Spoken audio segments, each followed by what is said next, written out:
안녕하세요. 저는 가천대학교에서 온 이승학이라고 합니다. 우선 오늘 좋은 기회로 여러분들과 이런 시간 갖게 돼서 진심으로 영광이라고 생각하고요.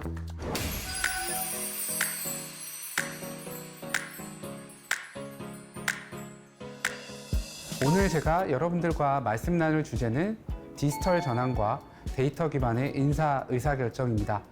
오늘 여러분들과 함께 말씀 나눌 이 주제에 대해서는 하나의 개념과 여러 가지 사례, 그리고 제가 직접 했던 분석에 대한 내용을 말씀을 좀 드려볼까 하는데요. 우선 꼰대에 대한 이야기를 좀 시작해 보려고 합니다. 여러분들 꼰대라고 하면 뭐가 먼저 떠오르세요? 라떼는 안 그랬는데 우리의 과거 그 경험을 가지고 조언해 주시는 여러분들이 떠오르시거나 단어들이 떠오르실 것 같습니다. 아니면 특정 인물이 떠오르실 수 있을 것 같은데요. 사실 우리가 꼰대다라고 이야기할 때 여러 개념들이 있지만 정확하게 정의가 되어 있진 않습니다. 다시 말하면 우리가 꼰대다라고 하는 이 표현을 사람마다 다르게 쓸 수 있는 개연성이 높다라는 겁니다. 그래서 저는 작년도에 저희 연구팀과 함께 한국에서의 꼰대가 어떤 의미로 쓰이는지에 대해서 데이터를 가지고 정의 내려왔습니다. 한국의 직장인들 30만 건 데이터를 바탕으로 꼰대라는 개념을 만들어 봤는데요. 저희가 통상적으로 생각하는 꼰대와는 다르게 다른 개념이 나왔습니다. 고인물, 능력도 없는, 젊은 등등의 형용사와 명사가 꼰대를 같이 설명하고 있었습니다. 자, 그런 것처럼 라떼는 안 그랬는데 선배로서 말해주는 거야 와 같은 개념이 아니라 일반적으로 갖고 있는 생각과는 다른 개념이 나왔다는 건데요. 저희 연구팀에서는 또 다른 분석을 해봤습니다. 꼰대라고 인식을 많이 하는 조직에서 어떠한 현상이 벌어지는가에 대한 부분인데요. 우선 꼰대가 많이 출현하는 조직에서는 전반적인 조직 만족도가 상당히 낮게 나왔고요. 두 번째로는 더욱더 많은 퇴사자들이 발생함을 알 수 있었습니다. 그러면 지금까지 제가 말씀드린 이 꼰대와 같은 개념을 정확하게 하는 게 왜 중요할까요? 실제로 꼰대라는 현상이 문제다라고 했을 때 토론하고 해결책을 찾기 위해서는 공통의 정의가 굉장히 중요합니다. 디지털 전환, 지금부터 말씀드릴 디지털 트랜스포메이션이라는 개념도 사실 한국에서 비슷하다라고 볼 수 있겠습니다. 실제로 디지털 전환이라는 단어를 들으시면 뭐가 떠오르시나요? 아마 많은 분들께서 인공지능, 빅데이터, 블록체인 등의 최신 기술이 떠오르실 겁니다. 사실 디지털 전환은 기술에 대한 이야기는 아닙니다. 작년도 기준으로 미국 기업들에서 약 1,500조 원가량의 돈을 디지털 전환에 투자를 했는데요. 자, 여러분들은 1,500조 원 중에 얼마나 많은 돈이 성공으로 귀결됐을 것 같으세요? 놀랍게도 90% 이상의 돈이 실패로 귀결됐다고 합니다. 그 말은 디지털 전환이 실행됨에 있어서 큰 문제가 있다라고 볼 수 있겠는데요. 실제로 디지털 전환의 가장 큰 문제는 기술에 너무 집착하는 경향이다라고 볼 수 있겠습니다. 맥킨지의 디지털 트랜스포메이션 컨설턴트인 해리 로빈슨은 디지털 트랜스포메이션 is not about technology 라는 아티클을 통해서 미국 기업들이 기술에 너무 집착하고 있고 그것이 디지털 전환을 성공하지 못하게 하는데 가장 큰 장애물이다 라고 표현한 바 있습니다. 자, 그러면 디지털 전환은 무엇을 의미할까요? 블룸버그의 2018년도 연구에 따르면 세 가지 단계로 구분을 합니다. 디지타이제이션, 디지털라이제이션, 디지털 트랜스포메이션인데요. 일반적으로 저희가 알고 있는 아날로그를 디지털 형식으로 바꾸는 게 디지타이제이션 첫 번째 단계이고요. 두 번째로 기술을 이용해서 효율성을 높이는 디지털라이제이션이 두 번째 단계입니다. 그리고 세 번째인 디지털 트랜스포메이션은 디지털 기술을 이용해서 일하는 방식과 비즈니스 모델을 바꾸는 변화에 대한 이야기다 라고 할 수 있겠습니다. 자, 이런 것처럼 우리가 디지털 트랜스포메이션을 실행할 때는 변화에 집중해서 봐야 되는데요. 이러한 변화의 가장 중요한 원동력이 바로 데이터와 데이터 기반의 인사 의사결정이다 라고 볼 수 있겠습니다. 자, 그러면 데이터 기반의 인사 의사결정이 왜 중요할까요? 잘 돌이켜보시면 지금까지 여러분들께서 하셨던 의사결정은 대부분 경험과 직관에 의존한 경우가 많았습니다. 여러 가지의 데이터와 인공지능과 머신러닝 기반의 예측 분석을 한다라고 한다면 우리가 지금까지 해왔던 직감과 경험 기반의 의사결정보다는 훨씬 더 효율적이고 효과적 의사결정을 할 수 있을 것 같습니다. 이러한 트렌드를 People Analytics다라고 표현하고 있는데요. 실제로 구글이 2016년도에 옥시전 프로젝트를 언론에 공개하면서 세간의 주목을 받기 시작했습니다. 그 이후로 한국에 있는 많은 기업들에서도 데이터를 통해서 의사결정을 하고 싶어 하는 욕구가 많이 발현이 됐는데요. 전 세계적으로 약 4조 원 가량의 돈이 피플 애널리틱스의 산업 규모로 추정되고 있습니다. 자, 그러면 왜 피플 애널리틱스가 이토록 주목받고 있을까요? 가장 중요한 이유는 디지털 전환이 HR에 영향을 끼치고 있기 때문입니다.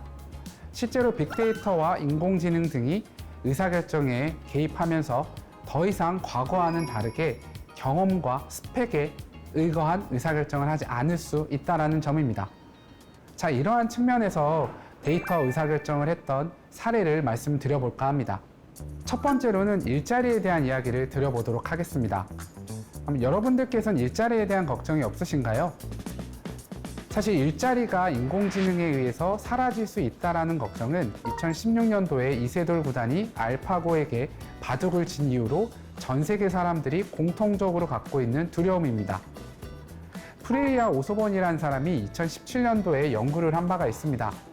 그들은 미국에 있는 약 500개가량의 직무, 일자리가 인공지능에 따라서 어느 정도 대체되는지를 구해봤습니다.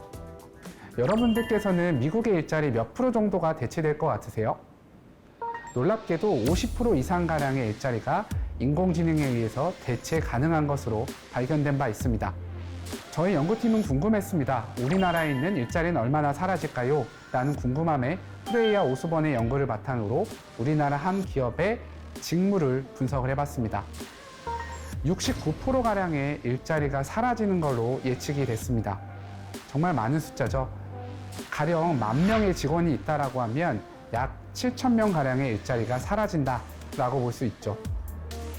이 분석을 하고 경영진에게 리포트를 했습니다. 경영진이 정말로 많은 걱정을 했는데요. 그 걱정 이후에 어떻게 개선할 수 있을 것인가에 대한 여러 노력을 했습니다. 그로부터 3년 후에 이런 질문이 들었습니다. 2017년도에 했던 나의 예측은 얼마나 정확하지? 라는 의문이 들어서 2020년도에 분석을 해봤습니다. 2017년도부터 2020년까지 실제로 사라진 일자리와 새로 생겨난 일자리의 총합의 증분을 찾아봤고요.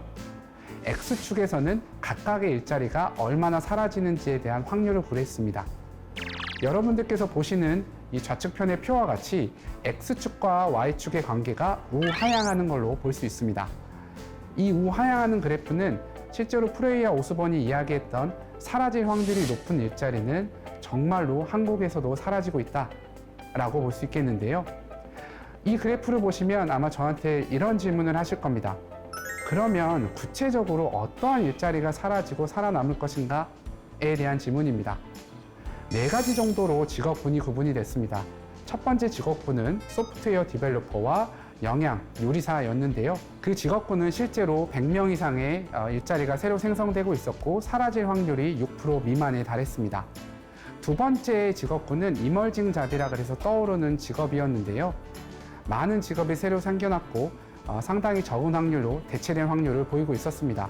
그리고 세 번째로는 워링 잡이라 그래서 사라질 게 걱정되는 직업군이었고요. 운영 업무가 대부분이었으며 네 번째 A 로스 잡이라고 명명을 해봤고요.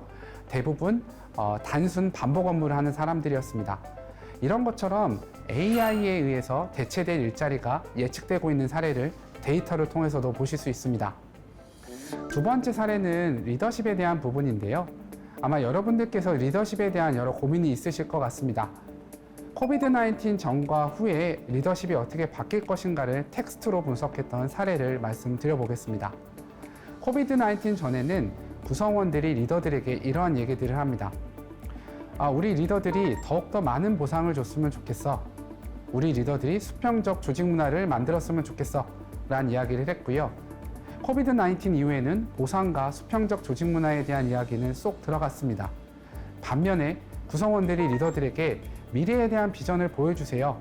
더욱더 많은 소통을 해주세요. 나에게 심리적인, 물리적인 안전을 보여주세요. 와 같은 패턴을 보였습니다. 이 분석은 텍스트로 자유롭게 쓰게끔 한 다음에 토픽 모델링이라는 분석 기법을 통해서 활용했던 예시입니다. 자, 지금까지 제가 두 가지 사례를 바탕으로 데이터 기반의 의사결정을 말씀드렸습니다. 아마 여러분들께서 더존비지온의 ERP 프로그램을 쓰시면서 여러 가지 데이터 생성 경험과 의사결정에 대한 경험을 하셨을 것 같습니다. 저희가 생성돼서 볼 수 있는 데이터는 다양합니다.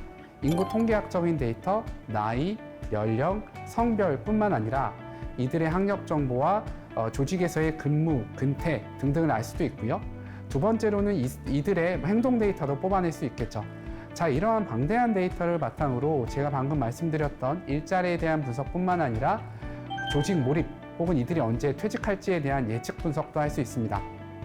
아마 여러분들께서 지금 보시는 화면에 나와 있는 수레는 사각형 바퀴를 달고 있습니다. 지금 저희가 하는 의사결정이 사각형 바퀴를 단 수레와 같다라고 볼 수 있겠는데요. 기존의 직감과 감에 의존한 이 수레를 끄는 행위는 상당히 비효율적입니다. 그럼에도 불구하고 변화하는 게 귀찮아서 동그란 바퀴인 데이터 기반의 의사결정을 하지 않는 태세다라고 볼 수 있겠습니다. 정해진 미래가 있습니다. 디지털 전환을 통해서 데이터 기반의 의사결정은 아마 우리에게 반드시 다가올 정해진 미래일 겁니다. 여러분들께서도 ERP 프로그램과 여러 데이터를 통해서 효율적이고 효과적인 의사결정을 하실 수 있길 바라며 제 짧은 강의를 마치도록 하겠습니다. 감사합니다.